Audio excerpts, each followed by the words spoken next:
திருப்பூரில் நவீன மனிதர்கள் அப்படின்னு ஒரு அமைப்பு மதத்தால் பிரிந்தாலும் மனதால் இணைவோம் அப்படின்னு சொல்லிட்டு ஒரு கூட்டம் ஏற்பாடு செஞ்சுருக்காங்க. நவீன மனிதர்கள் அப்படின்னா எப்படின்னு புரியலை. அந்த கால மனிதர்கள் வந்து ஒரு அப்பா ஒரு அம்மாவோட இருந்தாங்க, அந்த சொல்லுவாங்கல்ல ஒருவனுக்கு ஒருத்தி, அந்த கலாச்சாரத்தோடு இருந்தாங்க. இந்த இப்போ நவீன மனிதர்கள் எப்படி இந்த மாடு ஆடு மாதிரி மேய்ஞ்சிட்டு இருக்காங்களே, இந்த மாதிரி நவீன மனிதர்களுக்கான அமைப்பான்னு தெரியல. அந்த அமைப்பு என்ன செஞ்சிருக்குது, மதத்தால் பிரிந்தாலும் மனதால் இணைவோம் அப்படின்னு ஒரு அமைப்பு அப்படி ஒரு பொதுக்கூட்டம் போட்டிருக்காங்க. அந்த பொதுக்கூட்டத்துக்கு வந்து காசு கொடுத்தா குலைக்க வரும் சத்யராஜ் அதை கூப்பிட்டுருக்காங்க. அது வாடகை கூட்டு பிழைக்கிறாங்கல்ல, ஏன்னா நடிக்க வாய்ப்பு இல்லை, அதனால வாடகை கூட்டு பிழைச்சிட்டு இருக்கான். அந்த சத்யராஜை கூப்பிட்டுருக்காங்க, அவனும் பேசியிருக்கான். அடுத்தது வந்து காணாமல் போகும் அரசியல் கட்சி லிஸ்ட்ல இருக்கும் திமுகவோட சேர்ந்த அந்த ராசா, ஆண்டிமுத்து ராசா, அவரும் போய் பேசியிருக்காரு. அவர் பேசும்போது சொல்றாரு, இந்த அமைப்பு வந்து பார்த்தீங்கன்னா யார் யார் ஏற்பாடு பண்ணியிருக்கா அப்படின்னு பார்த்தீங்கன்னா திருப்பூரில் உள்ள திராவிடர் கழகம், தந்தை பெரியார் திராவிடர் கழகம், புரட்சிகர இளைஞர் முன்னணி. புரட்சிகர இளைஞர் முன்னணி தெரியும், இந்த நக்சல் அர்பன் நக்சல் கூட்டம், மக்கள் அதிகாரம். மதத்துக்கும் திராவிடர் கழகத்துக்கு என்ன சம்பந்தம்? அது கூடவே வந்து பார்த்தீங்கன்னா அனைத்து திருப்பூர் இஸ்லாமிய அமைப்புகள், அனைத்து கிறிஸ்தவ அமைப்புகள், அனைத்து இஸ்லாமிய அமைப்புகளும் கிறிஸ்தவ அமைப்புகளும் சேர்ந்து மதத்தால் பிரிந்தாலும் மனதால் இணைவும் நவீன மனிதர்கள். இந்த நவீன மனிதர்கள் எனக்கு என்ன தோணுச்சுன்னா, இந்த பாப்புலர் ஃப்ரண்ட் ஆஃப் இந்தியான்னு ஒரு பயங்கரவாத அமைப்பு வந்து இப்போ சமீபத்தில் மத்திய அரசு தடை பண்ணிச்சு இந்தியா முழுவதும். அவங்க அமைப்பை கொண்டு வர இந்திய அதாவது பாப்புலர் ஃப்ரண்ட் ஆஃப் இந்தியா என்னது, இந்திய மக்களை முன்னணி, இந்திய மக்கள் முன்னணி. அந்த பயங்கரவாத அமைப்புகள் பூரா இந்த மக்களுக்கு பின்னாடி தான் ஒளிஞ்சு நிற்கும், இந்த மக்களின் கூட்டணி, மக்கள் அணி அப்படின்னு சொல்லிட்டு. அதே போல இப்போ இந்த நவீன மனிதர்கள், நம்ம ஏற்கனவே இந்த நவீன மனிதர்கள் என்ன செய்ய போறாங்கன்னு தெரியல. இந்த எவங்க வாழ்நான்ற மாதிரி போயிட்டு இருக்க நம்ம நவீன மனிதர்களை கொண்டு வரணும்னு ஆசைப்படுறாங்களான்னு தெரியல. இந்த கூட்டத்தில் காசு கொடுத்தால் குலைக்கும் நம்ம ராசா மாதிரி அதெல்லாம் போய் பேசியிருக்காங்க. அதுல ராசா வந்து ரொம்ப தீவிரமா பேசுறா நினைச்சு நிறைய பேசியிருக்காரு. அங்குள்ள மக்கள்கிட்ட முன்னாடி போறா பாத்தீங்கன்னா தலையில ஃபுல்லா பர்தா வச்சுட்டு தான் கூட்டம் இருக்குது. இல்ல பர்தா போட்டுட்டு இருக்காங்க. ஒன்னு குல்லா போட்ட கூட்டமா இருக்கு, பர்தா போட்ட கூட்டமா இருக்குது. பல்லாயிரக்கணக்கான மக்கள் 3 மணி நேரமா கூடி இருக்கீங்க அப்படின்றாரு. அப்புறம் அதில் சொல்றாரு, மதம் வந்து இந்தியாவை கூறு போட்டுச்சு அப்படின்ட்டு, மதம் தான் கூறு போட்டுச்சுன்ட்டு. உண்மை, அவர் சொன்ன மதம் தான் கூறு போட்டுச்சு. எங்க கூறு போட்டுச்சு? கோவையில் கூறு போட்டுச்சு. 98 வந்து பார்த்தீங்கன்னா அந்த செல்வராஜுங்கிற காவலரை வந்து கடமையை செய்விடாமல் தடுத்து அவரை வந்து கொன்று, அதனால கரலோரம் வந்து அந்த அல்லுமா பாஷா, இந்த இஸ்லாமிய அமைப்புகள் அப்படின்னு சொல்ற திருப்பூர் இஸ்லாமிய அமைப்பு, இந்த அமைப்புகளோட ஆணி வேறுன்னு கூட சொல்லிக்கலாம், பயங்கரவாத அமைப்புகள். இவங்க வந்து கோவையை கூறு போட்டாங்க. சமீபத்தில் இது ஒரு 5 வருஷத்துக்கு முன்னாடி ஆம்பூரை அறுத்து போட்டாங்க அப்படின்னு சொல்லலாம். மதம் கூறு போட்டது, இந்த மதங்கள் தான் கூறு போட்டுட்டு இருக்குது. தேசத்தை கூறு போட்டுச்சு. ஆமா, தேசத்தை பாகிஸ்தான் முஸ்லிம்கள் தனியா கூறு போட்டு கொண்டு போனது முகமது அலி ஜின்னா, அதுவும் இஸ்லாமிய மதம் தான். ஆனா இவருக்கு தனி தைரியம் வேணும் இது அங்க போய் சொல்றதுக்கு. அங்க போய் உட்காந்து சொன்னார் பார்த்தீங்களா, அங்க போய் அவங்க கூட்டத்தை அவங்க காசை கொடுத்து அவங்க காசுக்கு வாங்கிட்டு அவங்க போட்ட மீட்டிங்ல உட்காந்து அவங்களே சொல்றாரு மதம் தான் கூறு போட்டுச்சுன்ட்டு. உண்மையிலே பெரிய அந்த விதத்துல பார்த்தா இவர் வந்து அந்த வாங்கின காசுக்கு மேல கூவிட்டாரு அப்படின்னு சொல்லலாம். அப்புறம் சொல்றாரு, அரசியல்ல இருந்து மதத்தை பிரித்து வைக்கணும் அப்படின்ட்டு அவரு பொன்மொழி உதிர்த்திருக்காரு. அந்த விளக்கணை தாண்டா நாங்களும் சொல்லிட்டு இருக்கோம், அரசியலையும் மதத்தையும் ஒன்னா சேர்க்காதீங்கன்ட்டு. கட்சி தலைவர் ஒருத்தர் ஸ்டாலின், அவர்கிட்ட போய் சொல்லு, அரசியலையும் மதத்தையும் பிரிச்சு வைக்கணும், ரம்ஜான் நோன்புக்கு திமுக கட்சி போக கூடாது, இதுக்கு கிறிஸ்துமஸ் விழா கொண்டாடுறதுக்கு திமுக சார்பாக கொண்டாடக்கூடாது, தமிழக அரசு முதல்வராக இருக்கிறவர் போயிட்டு ரம்ஜான் விழாவில் கலந்துப்பாரு, மிலாது நபி ஊர்வலத்தில் கலந்துப்பாரு, கிறிஸ்துமஸ் விழாவில் கலந்துப்பாரு. அப்புறம் வந்துட்டு விளக்கண மாதிரி பேசுவாங்க, வாயில வாழைப்பழத்தை வச்ச மாதிரி பேசிட்டு இருப்பானுங்க, மதத்தையும் அரசியலும் பிரிச்சு வைக்கணும். இவங்க மதத்தையும் அரசியல் பிரிச்சு எங்க வைக்கிறாங்க? இந்துக்கள் மட்டும்தான் அரசியலும் மதமும் பிரிஞ்சு இருக்கணும், இந்துக்கள் இழிச்சவனாவே இருக்கணும். முன்னாடி உட்காந்துட்டு முஸ்லீம் கிறிஸ்டின் சர்ச்சில் போய் பேசுவாங்க, மசூதியில் போய் பேசுவாங்க, அங்க வந்து மதத்தை பத்தி பேசுவாங்க, யாருக்கு ஓட்டு போடணும்னு முடிவு பண்ணுவாங்க. இந்து மட்டும் இழிச்சு வேணா சாமி கும்பிட்டு வெளியே வந்துடணும். அதுதான் இவர் சொல்ல வர்றாரு. இன்னொன்று சொல்றாரு, 1925 வந்து இந்துஸ்தான் ரிபப்ளிக் அசோசியேஷன், அதாவது இந்துஸ்தான் ஒன்று உருவாக்கினாங்களாம். யார் உருவாக்குனாங்கன்னா அஸ்வா உல்லா கான் ராம்விலாஸ் பிஸ்மி. ராம்விலாஸ் போட்டா பிஸ்மி அவர் வந்து இந்துவான். இவங்கெல்லாம் சேர்ந்து ஒரு இந்துஸ்தான் ரிபப்ளிக் அசோசியேஷன், இந்துஸ்தான் குடியரசு சங்கம் அப்படின்னு உருவாக்குனாங்களாம். பாருங்க, 1925 ராஷ்டிரிய ஸ்வயம்சேவக் சங்கம் உருவாக்கியிருக்காங்க. இவன் போட்டிக்கு இந்துஸ்தான் ரிபப்ளிக் அசோசியேஷன் ஆரம்பிச்சிருக்கான்.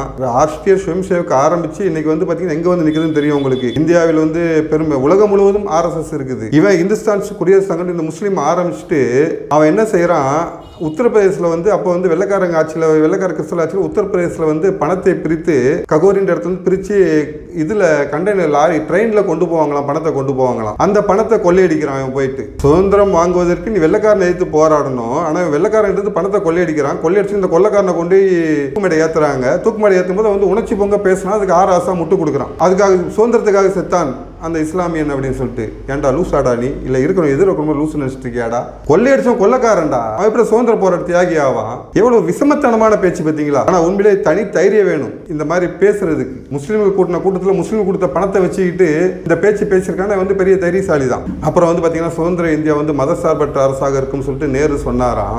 இதில் பெரிய கொடுமையான ஒரு கதை என்னன்னு பார்த்தீங்கன்னா, சொல்லும்போது நமக்கே சிரிப்பு வருது. காந்தியும் கஸ்தூரிபாவும் இந்திய கட்சி தேசிய காங்கிரஸ் கட்சியோட வந்து சீனிவாச ஐயங்கார்னு ஒரு ஐயங்கார் இருந்தார், தலைவராக இருந்தாராம். அப்போ காந்தியும் கஸ்தூரிபாவும் வந்தாங்க, கஸ்தூரிபாய் அவங்க ஒய்ஃபும் வந்தாங்களாம். வரும்பொழுது திண்ணில உட்கார வச்சுட்டாராம். அவர் வீட்டுக்குள்ள விட மாட்டாராம். இவன் ராகுல் காந்தி கவுல் பிராமணன் சொல்லிட்டு இருக்கான். இவர் காந்தி வந்து உள்ள விடலையாம். உடனே ஈவே ராமசாமி வந்து போராட்டம் பண்ணாராம். திராவிடர் கழகம் வந்ததுக்கு அப்புறம் தான் காந்தி வந்து ஐயங்கார் வீட்டு படுக்கை அறைக்கும் கஸ்தூரிபா வந்து சமையல் கட்டுக்கும் போனாங்களாம். ஏண்டா சரி இவன் சொல்ற மாதிரி வச்சு தொலைப்போம், லூசு பையன் சொல்ற மாதிரி வச்சு தொலைப்போம்.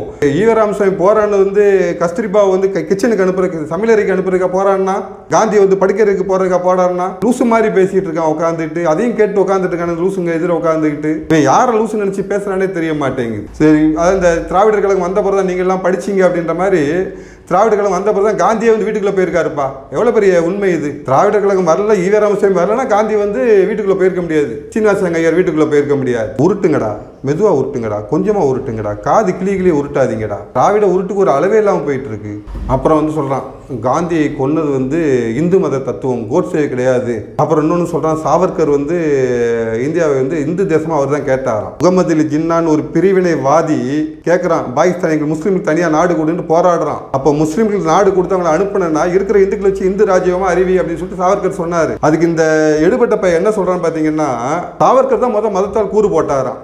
உலகத்துக்கே தெரியும் முகமது அலி ஜின்னா வந்து இஸ்லாமில் தனி நாடு வேணும்ட்டு போராட்டம் பண்ணி கொண்டு போனான் அப்படின்ட்டு. இவன் அந்த பழியந்துக்கு சாவர்கர் மேலே போடுறான், சாவர்கர் தான் கூறு போட்டார் அப்படின்ட்டு. ஏன்னா இவன் வந்து வரலாற்றை வந்து அடியோடு மாற்றி அமைப்பதில் இந்த திராவிட கட்சிகளுக்கு இணையாக வந்து யாருமே இருக்க முடியாது. ஒரே விஷயம் திருப்பி சொன்னா அது உண்மையாயிரும், நம்புவாங்க, மக்கள் நம்புவாங்கன்னு. இப்போ புதுசாக ஒரு விஷயத்தை கையில் எடுத்திருக்காங்க இவங்க. அப்புறம் இன்னொரு பெரிய உண்மையை சொல்றான். 10,000 ஆண்டு காலத்துக்கு முன்னாடியே வந்து தமிழை வந்து இரும்ப கண்டுபிடிச்சிட்டானா. ஆரிய பண்பாடுன்னு ஒன்று இருக்காதான், ஆரிய கலாச்சாரம் ஒன்று இருக்காது, திராவிட கலாச்சாரம் தான் இருக்குமா. ஏண்டா 10,000 ஆண்டுகளுக்கு முன்னாடி எங்கடா திராவிட கலாச்சாரம் இருந்துச்சு? ஃபர்ஸ்ட் விளக்கண்ண. 10,000 ஆண்டுகளுக்கு முன்னாடி தமிழன் இரும்பை கண்டுபிடித்தான் என்பதை இந்துக்கள் ஒத்துக்கொள்வோம். இப்ப கூட்டம் காசு கொடுத்து குறைக்க கூப்பிட்டாங்க பத்தி அவங்க ஒத்துப்பாங்களான்னு கேளு ஃபர்ஸ்ட். ஏன்னா வெள்ளக்காரன் வெளியே போனா குண்டூசி விட தயாரிக்க முடியாது காலை பிடிச்சி கதர்னது உன்னுடைய தந்தை ஈவே ராமசாமி நாயக்கர். இங்கு உலகில் படைக்கப்பட்டது அனைத்தும் அல்லாவால் என்ன சொல்றது, அன்பு உன்னுடைய அந்த இது உனக்கு காசு கொடுத்து கூப்பிட்டுருக்காங்களே அந்த இஸ்லாமியர்கள், அவங்ககிட்ட போய் ஒத்து கேட்பேன்னு சொல்லி தமிழர் தான் வந்து இரும்ப கண்டுபிடிச்சாங்க, அல்லாஹ் கண்டுபிடிக்கல அப்படின்னு நீ சொன்னா அவங்க ஒத்துப்பாங்களான்னு கேளு. இல்ல நீ அங்க சொல்லி பாரு, இரும்ப கண்டுபிடிச்ச தமிழா அல்லாஹ் கிடையாது, அரிசியை கண்டுபிடிச்சு தமிழா அல்லாஹ் கிடையாது, மான ரோசம் சூடு சோர்னை கண்டுபிடிச்சு தமிழ அல்லாஹ் கிடையாது அப்படின்னு சொல்லி பாரு. ஒரு பொதுக்கூட்டத்தில் அன்னைக்கு சொல்லலை, இனிமேட்டா சொல்லி பாரு, எங்க பாம்பு வைக்கிறாங்கன்னு தெரியும் உனக்கு. அப்புறம் இன்னொன்று சொல்றான், அன்பை மதம் வந்து அன்பைத்தான் போதித்தது அப்படின்ட்டு. அதைத்தான் நாங்கள் சொல்லிட்டு இருக்கோம், அன்பை செவன்ட்டு அவங்க. ஆனால் உனக்கு வந்து மறுபடியும் சொல்ற உனக்கு அந்த தனி தைரியம்டா. அதில் அங்கே போய் உட்காந்துக்கிட்டு இஸ்லாம் ஒரு இனிய மார்க்கம், அன்பு மதம், கிறிஸ்தவம் ஒரு அன்பு மதம் சொல்லிட்டு அலையிறாங்க, இதெல்லாம் பொய், அவங்க வந்து கொலை பண்ணாங்க, ஓட விட்டாங்க அப்படின்னு பேசின பத்தியா? உண்மையிலே உனக்கு வந்து மர கலந்து போய் பேசினியா இல்ல உன்னையே அறியாம உண்மையை பேசிட்டியா அப்படின்னு எனக்கு விளங்கவே இல்லை. இறுதியா என்னன்னா, நீ சொன்னது எல்லாமே பொய்ன்னு உனக்கும் தெரியும், கேட்ட அந்த கூமுட்டில் தெரியுமா என்னன்னு தெரியல, ஆனா மக்களுக்கு தெரியும். மைக் கிடைச்சா என்ன வேணாலும் பேசலாம் அப்படின்ட்டு பேசிட்டு அலையிற இந்த மாதிரி ஆளுங்களால தமிழனுக்கு தலைகுணு. ஏன்னா இதை போயிட்டு அங்க போய் நாடாளுமன்றத்தில் பேசும்போது இந்த தமிழகத்தை தலை நிமிர்த்துவம் புடுங்குவோம்னு சொல்லி தலையிறாங்க பத்தி அவங்க அங்க பணத்தை இதாச்சு செருப்பாடிச்சு அனுப்புறாங்க. தமிழ் இப்படி பேசி எப்படி தமிழ்நாடு தலை நிமிர்த்துவ அப்படின்னு சொல்லி. அதனால இனிமேல்ட்டு பேசும் பொழுது ஆதாரப்பூர்வமா அறிவியல் பூர்வமா பேசு. அவங்க பணம் கொடுத்தான்றதுக்காண்டி எதனாலும் போய் உளறிட்டு ஊர் மக்கள்கிட்ட செருப்படி வாங்கிட்டு அலையாத.